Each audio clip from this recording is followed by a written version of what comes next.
हर हर महादेव दोस्तों, भक्ति सागर सोनिका चैनल में आप सबका स्वागत है, जिसमें आज हम आपको सुनाएंगे शिव महापुराण का 8वां और 9वां अध्याय।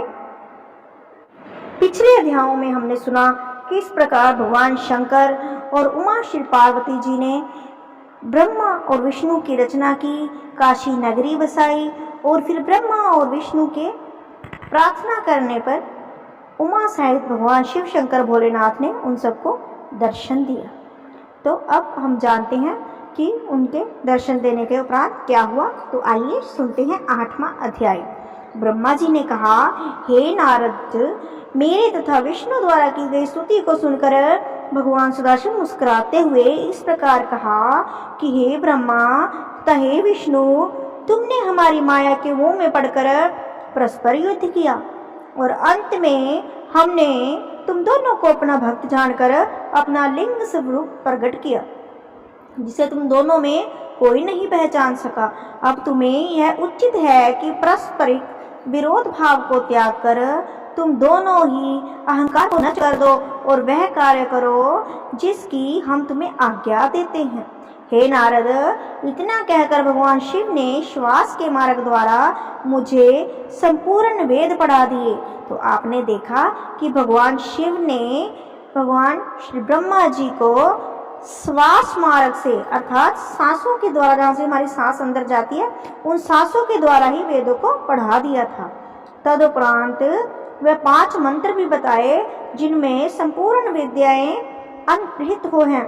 उन्होंने सर्वप्रथम प्रणव की शिक्षा दी, जिसके अक्षर वेद कहलाते हैं। शिव जी का सर्वप्रथम वाक्य वही है। तदुपरांत उन्होंने 24 अक्षरों से युक्त वेदों की माता गायत्री का उपदेश दिया। फिर महामृत्युंजय मंत्र की शिक्षा देने के उपरांत उस चिंतामणि मंत्र को सिखाया, जो भक्तों को महान सुख देता है। उस वेद तथा मंत्रों को पढ़कर हमें अत्यंत प्रसन्नता प्राप्त हुई। उस समय में तथा विष्णु जी कृतज्ञता से भरी दृष्टि से उन महेश्वर भगवान की ओर देखने लगे और दर्शन के उस आनंद में अपूर्ण निमग्न हो गए। उन परम प्रभु के दर्शन से हमें जो सुख प्राप्त हुआ, उसका वर्णन किसी भी प्रकार नहीं किया जा सकता। नारद, हमारे इस अनन्य प्रेम को देखकर भगवान शिव शंकर जी प्रसन्न हुए। तब उन्होंने मुझसे कहा कि हे ब्रह्मा, तुम धन्य हो जो तुम्हें मेरी कृपा से संपूर्ण सृष्टि के स्वामी होने का सौभाग्य प्राप्त हुआ है।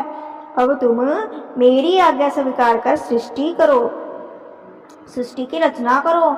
मुझसे यह कहकर फिर वे विष्णु की ओर देखते हुए बोले कि विष्णु, ब्रह्मा जी सृष्टि की रचना करेंगे और तुम सृष्टि का पालन करने के अधिकारी हो। तुम हमें वेद का स्वरूप जानो और वेद में जो कुछ लिखा है उसे हमारी आज्ञा मानकर स्वीकार करो। हे नारद, भगवान विष्णु भगवान त्रिशूल पाणी की आज्ञा सुनकर हम दोनों ने उनसे प्रार्थना करते हुए कहा, प्रभु, हमें आपकी आज्ञा स्वीकार है, परंतु हम यह चाहते हैं कि आप स्वयं भी कोई अवतार ग्रहण कर हमारी सहायता करते रहें। तीनों लोकों का पालन करने के पश्चात अंत अर्थात प्रलय का अधिकार आप अपने पास रखें। हमारा यही मनोरथ है। इतना कहकर हम दोनों मौन हो गए। तदुपरांत उनकी मौन स्वीकृति पाकर हमने यह बात कही कि हे प्रभु, अब आप सर्वप्रथम हमें यह बताइए कि हम किस रीति के अनुसार आपका पूजन करें। यह सुनकर भगवान भूत भावन ने उत्तर दिया कि हे ब्रह्मा विष्णु, हमें संसार में तुमसे अधिक प्रिय अन्य कोई नहीं होगा। किससे प्रिय? ब्रह्मा और विष्णु से प्रिय। अब तुम दोनों संपूर्ण चिंता तथा शोक को त्याग कर सुखपूर्वक अपना कार्य करो तथा उस कार्य द्वारा अन्य लोगों को भी सुख पहुंचाओ। हमने तुम्हें कुछ देर पूर्व जो अपना लिंग स्वरूप दिखाया था, उसका पूजन करना सर्वथा योग्य है। उसी के पूजन से सुख की प्राप्ति होगी। उस लिंग की उत्पत्ति का भेद यह है कि संपूर्ण संसार जिस क्षेत्र में लीन हुआ है उसको लिंग कहते हैं। अस्तु, ऐसे लिंग के पूजन से इस लोक तथा परलोक में सुख प्राप्त होता है। लिंग के पूजन की महिमा अनंत है। तुमने जो हमसे अवतार ग्रहण करने की प्रार्थना की है, उसके संबंध में यह जान लो कि समय आने पर हम स्वयं ही प्रकट होकर आवेंगे। हमारे उस अवतार का नाम रुद्र होगा। हम चारों अर्थात ब्रह्मा विष्णु शिव और शक्ति एक ही स्वरूप है। जो व्यक्ति हम में किसी प्रकार का भेद समझेगा उसे बहुत दुख उठाना पड़ेगा। इतना कहकर भगवान सदाशिव ने एक बड़े गुप्त भेद को प्रकट करते हुए मुझसे कहा कि यह भेद वेद में भी अधिक गुप्त है, अर्थात हम सगुण रूप में शिव और शक्ति दो नामों से प्रकट होते हैं तथा तीनों गुणों द्वारा ब्रह्मा विष्णु एवं शिव नामक देवताओं के रूप में अलग अलग प्रकट होती हैं। किसी कल्प में पहले विष्णु फिर ब्रह्मा तदुपरांत रुद्र की उत्पत्ति होती है, तो किसी कल्प में पहले शिव फिर विष्णु फिर ब्रह्मा की उत्पत्ति होती है। इस प्रकार तुम दोनों शक्ति के चिन्ह से रजोगुण तथा सतोगुण को ग्रहण करते हो, अर्थात महादेव हमारे ही अंश से उत्पन्न होकर हमारे ही तमोगुणी स्वरूप हैं, उनके अधीन प्रलय कार्य करता रहते हैं। अस्तु, इस प्रकार हम तमोगुणी रुद्र का स्वरूप धारण कर प्रकट होंगे। वह सब हमने तुम्हें बता दिया है।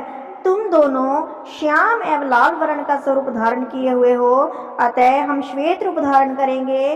तुम दोनों में तमोगुण का प्रभाव ना होगा, परंतु हमारे रुद्र स्वरूप की यह स्थिति होगी कि वह तमोगुण से संयुक्त होने पर भी दिन रात पवित्र योग में निमग्न रहेगा। हे नारद, मुझे यह आज्ञा देकर भगवान शिव ने विष्णु जी की ओर देखते हुए कहा कि विष्णु, तुम संपूर्ण जीवों की भली प्रकार से पालना करना। हमारे दाहिने से ब्रह्मा, बाएं से विष्णु तथा हृदय से रुद्र की उत्पत्ति होगी। हमारी शक्ति जो उमा है वह भी दो अंशों में प्रकट होगी, जिसमें तुम अलग अलग नहीं समझे जाओगे। पहले अंश से वह लक्ष्मी स्वरूपा होकर तुम्हें प्राप्त होगी और दूसरे अंश से स्वरा होकर ब्रह्मा को प्राप्त होगी। उनके उमा स्वरूप को हर स्वीकार करेंगे।